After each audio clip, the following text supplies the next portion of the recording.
Kami terkejut awalnya karena betul-betul kami bertiga yang melayani perempuan itu secara bergantian. Hai para pecinta horor, kembali lagi di channel Indah Sari. Bagaimana kabar kalian? Hari ini saya ingin menceritakan kisah seorang pemuda dari desa kecil di Indonesia yang menjalani pesugihan kawin. Cerita ini berdasarkan kisah nyata. Saya harap apa yang ada di dalam cerita ini semoga kalian bisa mengambil hikmahnya ya. Dan langsung aja kita masuk ke ceritanya.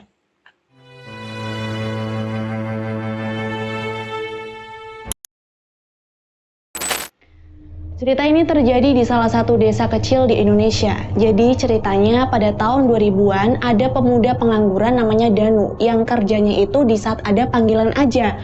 Misalnya seperti orang mau pasang pipa, gali tanah, sambung kabel, dan lain-lain. Karena desanya yang kecil itulah lapangan pekerjaan jadi sedikit banget. Ditambah Danu ini cuma tamatan SD karena memilih untuk tidak melanjutkan pendidikan. Malah ada yang lebih parah. Temen Danu yang namanya Rian justru nggak pernah duduk di bangku sekolah. Nah, pada suatu hari, Mas Danu dan dua temannya yaitu Mail dan Rian dapat panggilan pekerjaan yang lumayan menjanjikan. Tawaran ini disampaikan dari seorang sesepuh desa bernama Mbah Ar. Ya, bisa dibilang orang yang dielulukan atau disegani karena beliau ini tokoh agama atau ahli agama lah. Awalnya, Mas Danu lewat depan rumah Mbah Ar, dan di situ dia dipanggil karena disuruh betulin pipa paralon yang bocor di rumah Mbah Ar. Singkatnya, setelah selesai kerja, Mbah Ar ini ngajak Mas Danu ngopi sambil ngobrol-ngobrol di teras rumah. Dalam obrolan itu, intinya Mbah Ar ini nawarin kerja di tempat pengobatan tradisional. Dari penjelasan Mbah Ar, pekerjaan ini cukup menjanjikan dan karena kebetulan Mas Danu juga lagi butuh pekerjaan, akhirnya tanpa basa-basi dia langsung menerima tawaran itu. Sebelum pamit pulang, Mbah Ar menyuruh Mas Danu untuk datang besok setelah sholat Jumat. Dia juga disuruh untuk ngajak Mail dan Rian dan akan pergi ke pemilik pengobatan tradisionalnya bersama-sama. Mas Danu kemudian langsung menyampaikan ajakan Mbah Ar ini ke temannya Mail, kemudian disusul jalan berdua ke rumahnya Mas Rian. Nah, dari sini saya bakal ceritain dari sudut pandangnya Mas Danu ya, biar kalian lebih gampang aja ngerti alurnya. Di rumah Mail, saya bingung ketika Mail bertanya tentang pekerjaan apa yang bakal kami lakukan, terus berapa lama dan gajinya berapa. Di sana saya hanya menjawab, saya belum dijelasin sih. Tapi itu bisa dijelasin nanti di tempat kerjanya. Yang penting kamu mau apa enggak.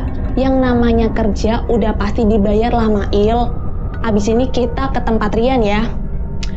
Ya udah ayolah saya ikut. Kapan lagi ya kan daripada nganggur.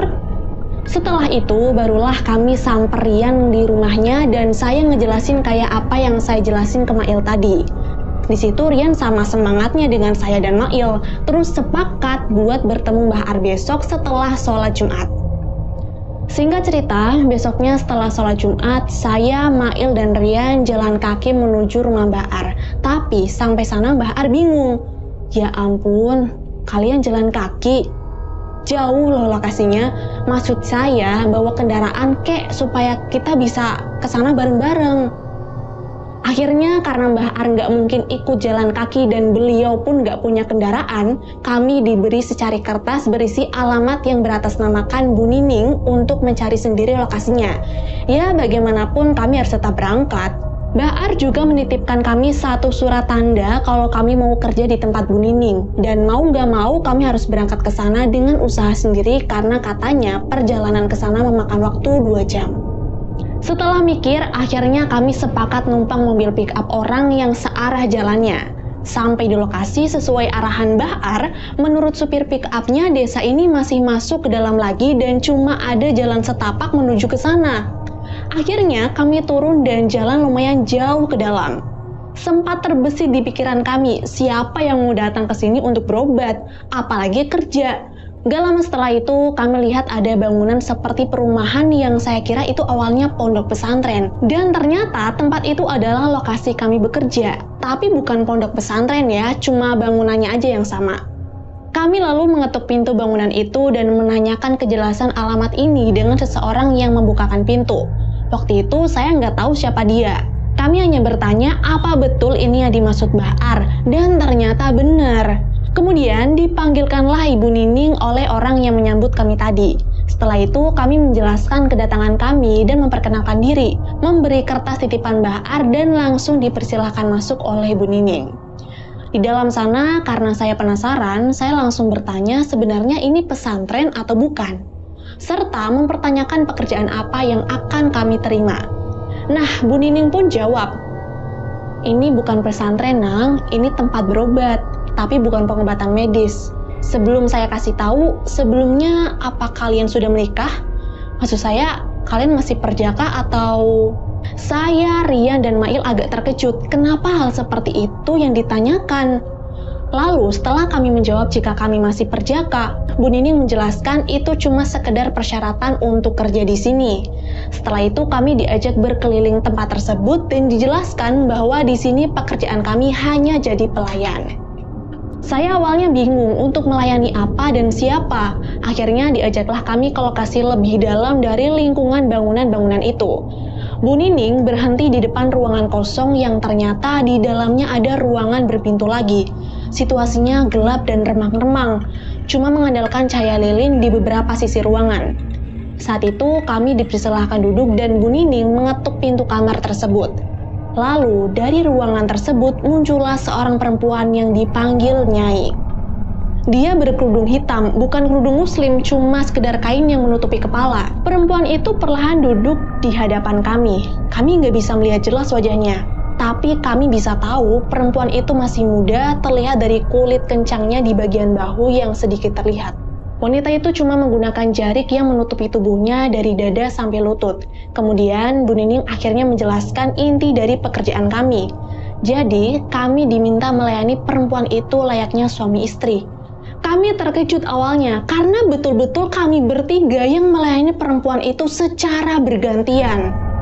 Tapi kata Bu Nining semua itu jika ikhlas dilakukannya, Tuhan akan mengampuni segala dosa kami jika berkehendak, dan kami akan dibayar dengan jumlah yang cukup besar. Dengan menyetubuhi perempuan itu, Bu Nining juga mendapat kesempatan untuk menolong orang-orang yang membutuhkan kesembuhan dari penyakit santet yang zolim. Bu Nining juga menegaskan bahwa beliau sangat anti dengan santet. Justru dirinya malah prihatin dan kasihan dengan pasien-pasiennya yang menjadi korban santet. Semua kemampuan Bu Nining ini atas kehendak dari Yang Agung Nyai, yaitu perempuan di depan kami, dan juga kehendak dari Tuhan. Dari penjelasan itu, saya mulai mempertimbangkan, tapi lebih banyak setujunya sih daripada enggaknya. Cuma beberapa keanehan saja yang saya rasakan, tapi itu nggak bisa menggoyahkan ketekatanku untuk menyetujui tawaran ini. Mulai dari gaji dan tubuh perempuan belia ini yang kelihatannya betul-betul seksi dan menggoda, kami siap melakukan apapun. Kami bertiga pun sepakat. Setelah itu, Bu Nining menanyakan usia kami. Rian lah yang paling tua di antara kami, jadi malam itu juga kami langsung dipersilahkan untuk melakukan hubungan intim dengan perempuan itu secara bergantian di kamar ruangan tersebut. Dari Rian, kemudian saya, lalu Mail. Kalian tahulah ya kayak apa hubungan suami istri, jadi saya nggak perlu perdetail lagi kan. Nah, setelah berhubungan, saya ngerasa ada yang janggal, tapi masih saya simpan sendiri perasaan itu. Waktu di kamar, saya lihat betapa cantiknya si Nyai ini. Tapi setelah selesai, saya sesekali mau membayangkan lagi. Tapi justru yang saya ingat malah sosok mengerikan. Tubuhnya hitam, tertutup bulu dengan wajahnya menyerupai wanita tua. Kami selesai di hari pertama itu kira-kira jam 1 atau jam 2 malam. Kami sendiri sudah disiapkan kamar oleh Bu Nining untuk istirahat setelah bekerja. Dan di sana kami bertiga ngobrol sebelum tidur. Saya mengeluh soal apa yang saya bayangkan soal Nyai. Kenapa saya sama sekali nggak bisa mengingat rupanya yang cantik itu. Dan ternyata Mail dan Rian juga mengalami hal yang sama. Mereka sama-sama sulit mengingat sosok cantiknya, malah yang teringat sosok menyeramkan. Di sini kami baru berasumsi kalau jangan-jangan si Nyai ini bukan manusia. Kami baru berpikir apa kami dijadikan suguhan untuk jin. Kami dijadikan tumbalnya untuk jin peliharaan Bu Nining. Bisa jadi seperti itu. Dan saya merasa semakin yakin kalau sambil membayangkan rupa Nyai yang harusnya cantik malah jadi mengerikan. Di sini saya ingat banget kalau kami masih awam sama hal-hal seperti itu. Ditambah kami masih sangat polos waktu itu. Jadi apa yang ada di depan asalkan enak seperti makanan atau perempuan yang gak akan nolak, apalagi ada upahnya. Kami sebenarnya takut, tapi kami berusaha bercanda. Mail bilang, kapan lagi kami dapat uang sebanyak ini? Lagian udah enak, dibayar lagi. Udahlah, nikmatin aja pas di dalam kamar. Selesainya yang penting uang. Pulang ke desa bawa uang banyak. Mendengar ucapan Mail, saya dan Rian setuju-setuju saja. Karena kami berpikir masih bingung soal resikonya, akhirnya besok pagi kami tanya ke Bu Nining. Waktu itu Bu Nining menjelaskan sama seperti awal kami akan bekerja, gak ada resiko. Bu Nining menekankan kembali bahwa yang kami lakukan justru bisa menutupi dosa, dan itu hal yang lazim dilakukan. Kalau misalnya kami mau berhenti dari pekerjaan ini, kami sendiri yang harus mencari penggantinya, dengan syarat yang sama yaitu laki-laki perjaka dan belum menikah. Pekerjaan ini cuma bisa dilakukan pada hari Jumat. Jadi waktu kami mau melakukannya ya lakukan, nanti kami dibayar. Tapi kalau sudah nggak mau melakukannya, seperti yang tadi dibilang, harus dapat pengganti dari kami. Soal umur Nyai, ini yang buat saya terkejut. Sebetulnya Nyai berumur ratusan tahun dan Nyai bukanlah manusia. Bu Nining menjelaskan itu semua dengan gamblang tapi sambil meyakinkan kami juga. Kalau Nyai bukan jin yang suka menakuti atau mengganggu. Nyai cuma butuh kasih sayang lelaki perjaka supaya Nyai bisa memberikan kekuatan ke Bu Nining untuk menyembuhkan orang-orang dari jeratan teluh dan santet. Dari penjelasan Bu Nining, saya merasa berat buat nanya soal sosok hitam berburu lebat yang selalu terlintas di pikiran kami. Tapi saya mengurungkannya karena Bu Nining terlihat menghormati sang Nyai. Singkat cerita, kami akhirnya memutuskan untuk pulang ke desa dan diperbolehkan oleh Bu Nining. Saat pamit, kami dititipkan kantung putih kecil untuk Mbah Ar dari Bu Nining. Dan pesan Bu Nining untuk kami yaitu kalau mau datang, kembalilah datang. Bu Nining siap membayar kami dengan bayaran yang sama atau bahkan lebih. Tapi ingat, hanya bisa dilakukan di hari Jumat. Di perjalanan pulang, saya iseng buka kantung yang diberikan untuk kami. Dan saya kaget setelah tahu kalau kantung itu ternyata berisi emas berbentuk batu tak beraturan. Di arah yang sama, saat kami pulang, kami cek ke toko emas untuk meyakinkan apakah itu emas betulan atau bukan. Dan ternyata memang emas betulan. Waktu itu saya benar-benar senang karena bisa kaya mendadak. Kami kemudian melanjutkan perjalanan pulang untuk mampir ke rumah Mbah Ar karena Bu Nining juga menitipkan kantung putih kecil untuk Mbah Ar. Tapi untuk Mbah Ar kantungnya ringan, beda dengan milik kami bertiga. Waktu saya iseng buka, saya bingung karena isinya cuma setangkai bunga, entah bunga apa itu.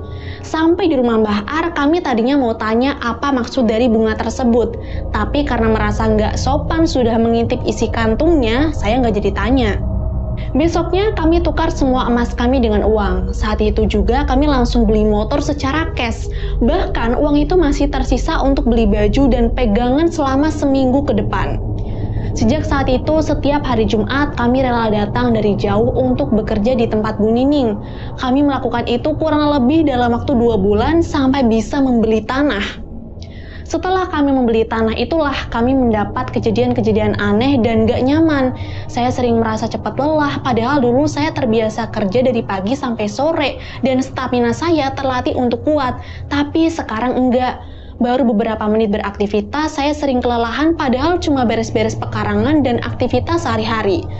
Awalnya saya pikir mungkin karena saya sekarang kemanapun udah gak pernah jalan kaki karena udah jadi wong sugih. Akhirnya, saya jadi jarang sekali bertemu Rian dan Mail. Paling bertemu saat kami ke tempat Bu Nining di hari Jumat aja. Orang di rumah, orang tua dan keluarga nggak ada yang tahu soal apa pekerjaan kami. Mereka taunya kami mandor dan bekerja di pabrik aja. Karena ini pesan dari Mbah Ar yang menyuruh kami untuk nggak buka mulut ke orang-orang soal pekerjaan kami. Menurut Mbah Ar, yang bisa dapat pekerjaan ini ialah orang-orang pilihan. Karena kami disebut sebagai orang bersih, ada perasaan bangga dibilang seperti itu. Makanya kami nurut aja untuk tutup mulut. Beberapa bulan kemudian, fisik kami sama sekali nggak sanggup untuk ke tempat Bu Nining lagi. Kadang saya datang sendiri, kadang cuma berdua, atau bahkan temanku saja yang datang. Saya sebenarnya banyak makan, karena saya sering kelaparan tapi nggak pernah merasa kenyang. Saya bisa makan 5-6 kali dalam sehari, tapi semakin hari tubuh ini tuh semakin kurus. Saya sempat periksa ke dokter untuk kontrol gizi, tapi tetap saja nggak ada perubahan walaupun sudah diberi pengarahan. Karena putus asa, menganggap penyakit ini serius dan nggak wajar, saya mengajak Rian dan Mail untuk bertemu orang pintar. Karena menurutku ini ada hubungannya dengan pekerjaan dari Bu Nining. Saat kami berobat ke orang pintar, kami sama sekali nggak cerita soal Bu Nining karena ingat pesan Mbah Ar. Dari penerawangan orang pintar ini, banyak anak-anak kecil tanpa kepala. Anak-anak itu ikut kemanapun kami pergi, bahkan mereka ada di samping kami waktu itu. Anak-anak ini goib, mungkin kami nggak bisa melihat, tapi orang pintar ini bisa melihatnya. Dan kira-kira jumlahnya 7-6 anak sedang duduk di belakang kami. Karena saya dan Rian kurang percaya, akhirnya orang pintar ini merapal mantra pada segelas air. Lalu air itu dioleskan ke mata kami. Walau dalam keadaan tertutup, mata kami bisa melihat keberadaan mereka. Dan betapa terkejutnya yang dibilang orang pintar ini memang benar. Karena nggak tahan melihat kengerian itu, saya langsung melotot sampai sosok anak kecil itu hilang.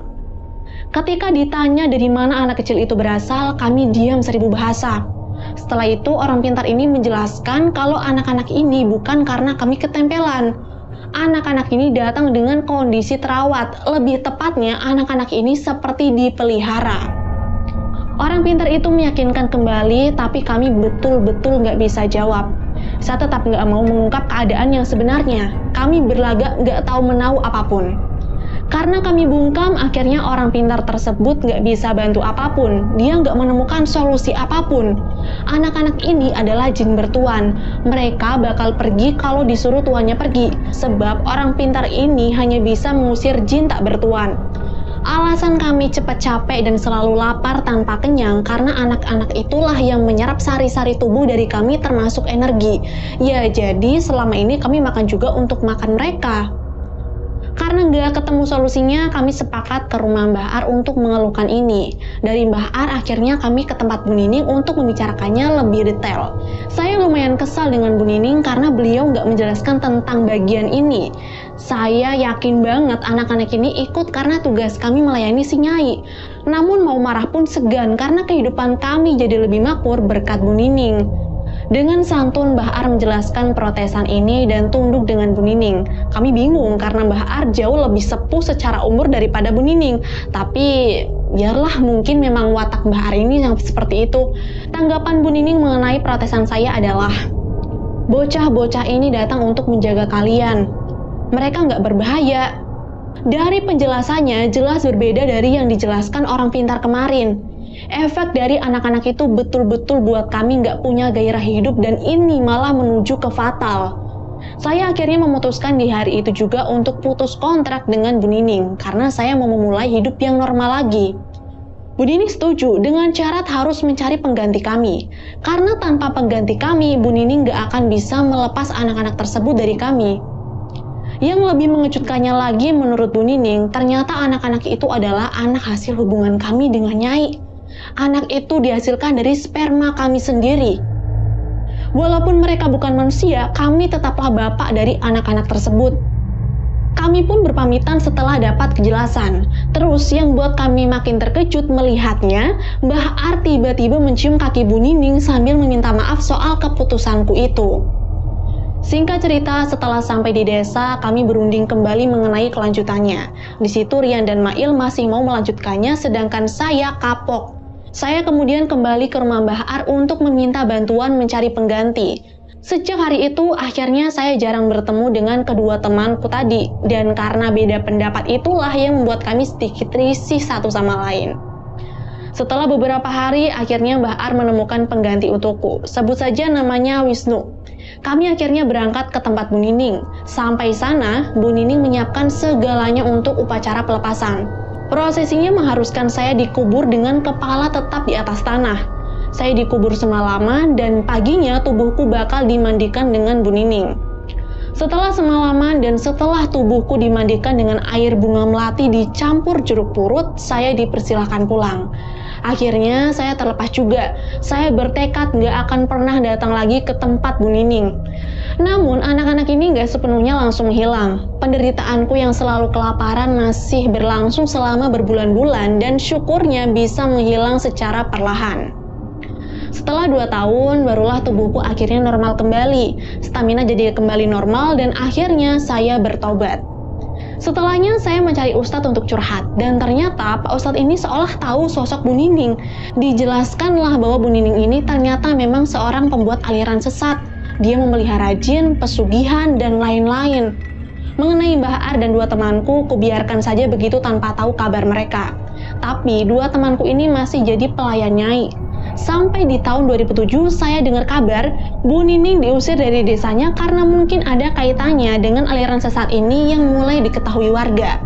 Sampai akhirnya di tahun 2009 Mbah Ar meninggal dunia. Entah karena apa, tapi mungkin memang beliau sudah sangat sepuh. Jadi seperti itulah ceritanya. Menjalani ritual pesugihan bertentangan dengan ajaran agama, apapun agamanya. Jika ajaran agama dilangkahi, maka si pelaku harus siap memikul konsekuensi. Oh iya, cerita ini saya peroleh dari akun Twitternya Payung Hitam. Kalau penasaran sama ceritanya yang lain, langsung kepoin di sini aja ya. Terus bagi kalian yang mau request cerita horor lain, bisa komen di bawah atau DM di Instagram saya @_sarirasa. Sekian dan sampai ketemu di video selanjutnya.